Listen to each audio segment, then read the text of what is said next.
آداب، یہ آکاشوانی ہے۔ خبروں کے ساتھ میں ضمیر رضوی۔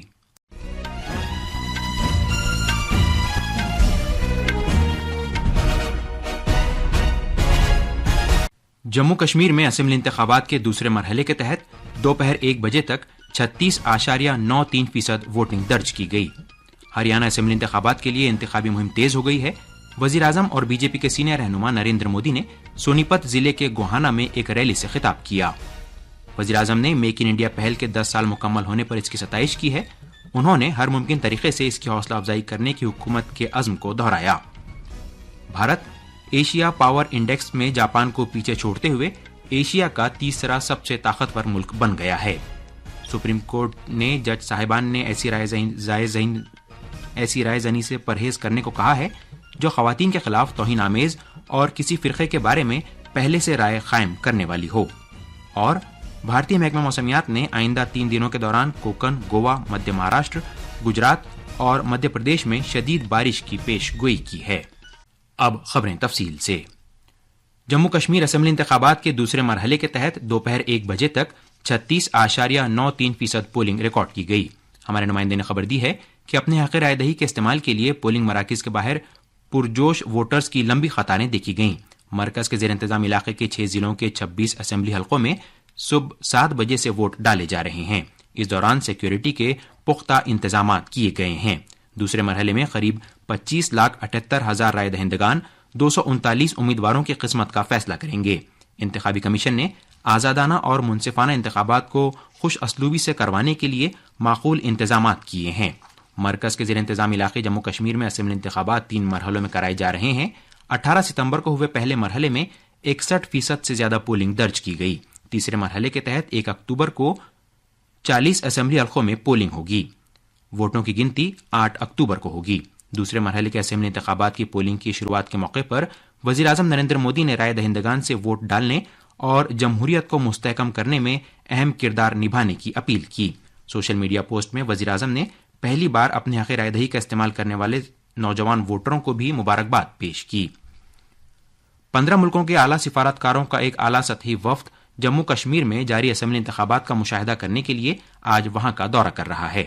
اس وفد میں امریکہ، میکسیکو، گیانا، جنوبی Korea, Somalia, Panama, Singapore, Nigeria, Spain, جنوبی Africa, Norway, Tanzania, Rwanda, Algeria اور فلپائن کے سفارتکار شامل ہیں۔ وزارت خارجہ نے کہا ہے کہ زیادہ تر سفارت خانوں کی نمائندگی ان کے ناظم الامور اور مشنوں کے نائب سربراہ کر رہے ہیں۔ ہریانہ اسمبلی انتخابات کے لیے انتخابی مہم اپنے عروج پر ہے۔ وزیر اعظم اور بی جے پی کے سینئر رہنما نریندر مودی نے آج ہریانہ کے سونی پت ضلع کے گوہانا میں ایک عوامی جلسے سے خطاب کیا۔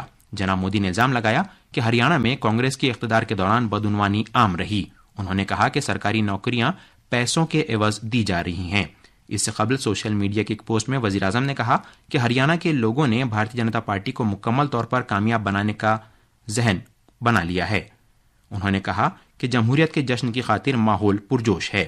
جناب مودی نے اس ماہ کی 14 تاریخ کو کروکشیتر میں ایک ریلی سے خطاب کیا تھا۔ 90 رکنی ہریانہ اسمبلی کے لیے 5 اکتوبر کو ووٹ ڈالے جائیں گے اور ووٹوں کی گنتی جموں کشمیر اسمبلی انتخابات کے ساتھ 8 اکتوبر کو ہوگی۔ وزیر اعظم نریندر مودی نے میک ان انڈیا پہل کے 10 سال مکمل ہونے کو سراہا ہے۔ سوشل میڈیا پوسٹ میں جناب مودی نے کہا کہ میک ان انڈیا سے ملک کو ایک مینوفیکچرنگ اور جدت ترازی کے پاور ہاؤس میں بدلنے کے 140 کروڑ بھارتیوں کے اجتماعی عزم کا اظہار ہوتا ہے۔ انہوں نے تمام ممکن ذرائع سے میک ان انڈیا کی حوصلہ افزائی کی حکومت کے عہد کا اعادہ کیا۔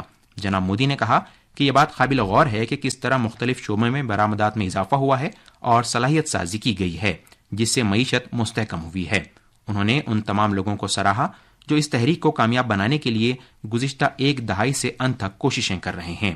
انہوں نے کہا کہ اصلاحات میں بھارت کے آگے بڑھنے کا سلسلہ جاری ہے اور ہم ایک ساتھ مل کر آتم نربھر اور وکست بھارت کی تعمیر کریں گے۔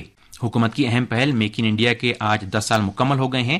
اس مدت کے دوران حکومت نے کئی اہم اقدامات کو عملی جامہ پہنایا ہے، جس سے بھارت کی مینوفیکچرنگ کی صورتحال میں انقلابی تبدیلی آئی اور اقتصادی ترقی مستحکم ہوئی۔ اس پہل کے آغاز کے بعد سے بھارت موبائل بنانے والا دنیا میں دوسرا سب سے بڑا ملک بن گیا ہے، جس کی وجہ سے موبائل فون کی درآمدات میں 85% کی کمی ہوئی ہے۔ گزشتہ دہائی میں بھارت نے ہر گھنٹے ایک اسٹارٹ اپ شروع کیا جس سے تقریباً 15 لاکھ روزگار کے مواقع پیدا ہوئے۔ میک ان انڈیا پہل سے بھارت کووڈ ویکسین کی تیاری میں دنیا میں پہلے مقام پر پہنچ گیا اور دنیا کی 50% ویکسین بھارت نے سپلائی کی۔ بھارت نے ملک میں ہی تیار کردہ وندے بھارت ٹرین چلائی جو جدید سہولتوں سے آراستہ ہے اور مسافر آرامدہ سفر کا لطف لیتے ہیں۔ اس کے علاوہ بھارت UPI کی کامیابی کے ساتھ ڈیجیٹل ادائیگی کے معاملے میں دوسرے ملکوں سے بہت آگے ہے۔ یہ خبریں آکاشوانی سے نشر کی جا رہی ہیں۔ وزیراعظم نریندر مودی، وزیر داخلہ امت شاہ اور وزیر دفاع راجناتھ سنگھ نے آج پنڈت دین دیال اپادھیائے کے یوم پیدائش پر انہیں خراج عقیدت پیش کیا۔ سوشل میڈیا کی ایک پوسٹ پر وزیر اعظم نے اس بات پر زور دیا کہ عظیم قومی مفکر کی جانب سے متعارف کرایا گیا انتیودے کا نظریہ ترقی یافتہ بھارت کے عہد کو پورا کرنے میں کلیدی رول ادا کرے گا۔